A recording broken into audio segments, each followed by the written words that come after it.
Central Bank of Nigeria's Monetary Policy Committee has reduced the monetary policy rate by 50 basis points, lowering it from 27.5% to 27%.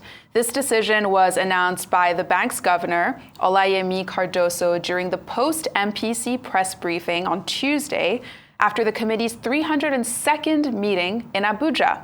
Alongside this MPR cut, the MPC narrowed the asymmetric corridor around the benchmark rate to plus 250 and minus 250 basis points from the previous plus 500, minus 100 basis points as well. So we now have an economist, Amobi Ifediora, joins both of us now to discuss this growth in GDP by 4.23% in Q2 2025. And, the MPC's decision on rates, the significance of all of this for the economy, and most importantly, regular people. Good day. Can you hear us? Hello. Yes, good day, Anyeze. Good day, Ni. Good to have you with us. So, according to the federal government, this GDP rate is the quickest pace in about 4 years, helped by higher oil output, strong performances from industry and agriculture. But give us a sense in plain English, because I think we use a lot of numbers sometimes. How optimistic should people be by these numbers? Well, thank you. It's actually a welcome relief, and I think we should be quite optimistic. One of the things it has shown is that the reforms that have been put in place by the present government over the last 2.5 years seems to be yielding fruit. Nigeria and Nigerians have gone through quite a lot in terms of the economic disruptions and lifestyle changes from these reforms that were introduced, which includes both, foreign exchange to the removal of fuel subsidies and the rest of them. But just like the federal government has told us over this period that we have to be a bit patient and see how these things are going to play out. We are now beginning to start seeing results.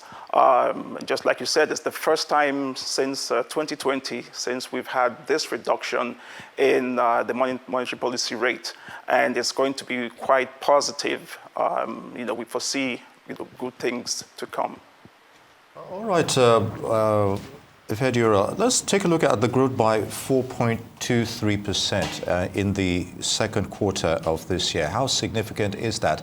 And how does that reflect, when it comes to the wages and the livelihood of people and more money in their pocket, as it were? Does it affect their lifestyle in any way?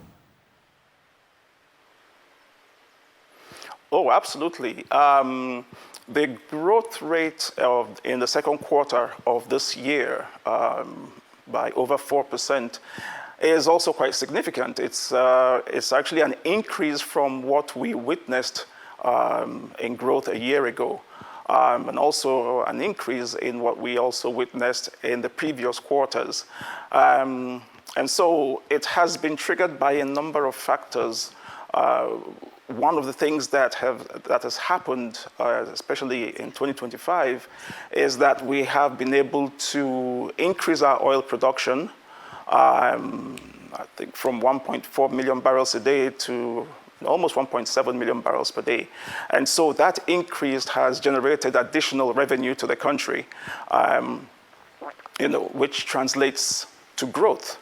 On the non-oil side, certain sectors like manufacturing and most especially services, which includes financial services, even down to the creative economy, etc., telecommunications, has also improved in the second quarter of this year. And so that has also helped grow the economy quite significantly. We've also, witnessed a significant growth, if not a double in the growth of non-oil in the non-oil sector. the informal economy, SMEs, are witnessing growth in their operations. Now, this doesn't undercut the fact that we're still on a very, very highly inflationary environment.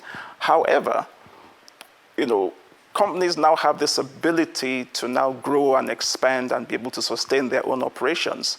And so the reforms have played a significant role, like I mentioned earlier on. Also, one other key factor that seems to be neglected that has assisted in generating this growth is the structural rebasing that Nigeria undertook quite recently, which grew the economy in US dollar terms. And so these are some of the things that have actually helped grow the Nigerian economy and grow GDP in the second quarter of 2025 to 4.23 or thereabout percentage points. And so how does this affect the average Nigerian? It's huge because one, of course, with economic growth, it means that there's been more production, there's been a bit more employment. The only thing is that if we're able to sustain this into the next quarter and 2026, then we can actually start seeing more of the gains of the reforms and the policies that the federal government has been putting in place since they came into power. Thank you. So, the finance minister was pretty clear that Nigeria needs at least 7% yearly economic growth for, people who are the most vulnerable, the poorest and the most vulnerable to actually feel the impact of it. In terms of timelines, how long do you think it would take to actually reach that level, or reach a level where the most vulnerable people are feeling the impact of this improving economy?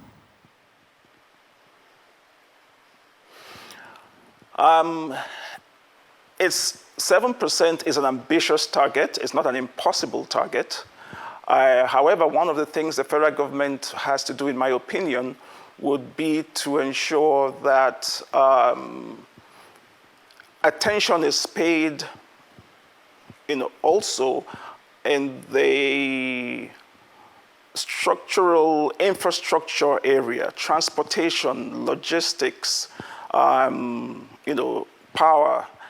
These are some of the things that if those things can be improved upon and they become more efficient, then we could see in the medium to short term, some type of rate minimization, a rate decline, or at least something that will match, this growth in itself. So basically, you have the positives that are actually happening now. You now need to do more on the other side to ensure that there are good roads that can take the goods to the market, that can now make things cheaper, that can make food security and food supply more available. Tackle insecurity, because these are some of the areas on the agricultural side and the SME side that affects these vulnerable groups. They go to the market more than the rich go to, the rich in themselves, go to the supermarkets. They are the ones who actually go to the local markets. And if they don't have access and have, foods coming from the farms to the markets, without all the constraints, logistics constraints and insecurity constraints and, increasing fuel prices, etc., then getting a 7% growth might take a longer time and, have them feel, enable them feel more of the impact if these things are taken care of. And so, the vulnerable and those that are, that are poor, especially in the rural areas or in certain aspects of the urban cities, they need this access, they need this free flow, of food from the farm to the market. And so infrastructure, logistics, transportation, power, energy, all those things have to be another focus of government to ensure that, they also benefit from these reforms. All right. Still talking about vulnerabilities and fragility of the system here. The U.S. Federal Reserve recently has warned that lowering its current rates may trigger further inflation, as it were. Can we draw a comparison with CBN's 27% rate cuts? We already are in a scenario of galloping and high inflation as it is. So how is that impacting our own environment, you think? There are actually similarities. Usually, in typical cases, when rates are lowered, it increases demand. There's an increase in aggregate demand or the demand for basic things, foods and services. Because lower rates in itself means that businesses and people can now borrow at cheaper rates. SMEs and corporate Nigeria now have access to cheaper credit. And so if they borrow money from the banks at lower rates, they pass on that to the consumers. So you have prices go down temporarily. Now, when prices start going down, there's a higher demand for those goods. If supply doesn't match that, then that can trigger an increase in prices again, because now we're now operate in an environment of scarcity. And that's why I said that some of those other aspects like logistics and infrastructure has to also match this decrease in the rates that the central bank has now announced. And so if that is not done, then there's a tendency to increase or further increase the vulnerability, or rather, further increase the hardship on the vulnerable groups, more than what they're actually experiencing today. So that in itself, there has to be a balance between what is happening now from the monetary authorities, and then also look at structural changes, reforms, the fiscal side of it, etc. And that balance needs to be struck. And based on your based on your expertise, what's the outlook for those industries? Because I think that's really interesting, thinking about infrastructure and logistics. Let's say between now and the end of the year, should there be a sense of optimism that these are industries that will be given the due, value that they need in order to kind of buttress the economy? Absolutely, yes. To a large extent, there is. Because we're now witnessing a disinflationary environment where it's not as if things are cheaper per se. It's just that the rate at which the prices are going up have slowed down. So in itself, it's a positive. Now, the fact that we're actually witnessing that today, and given the fact that it's a result of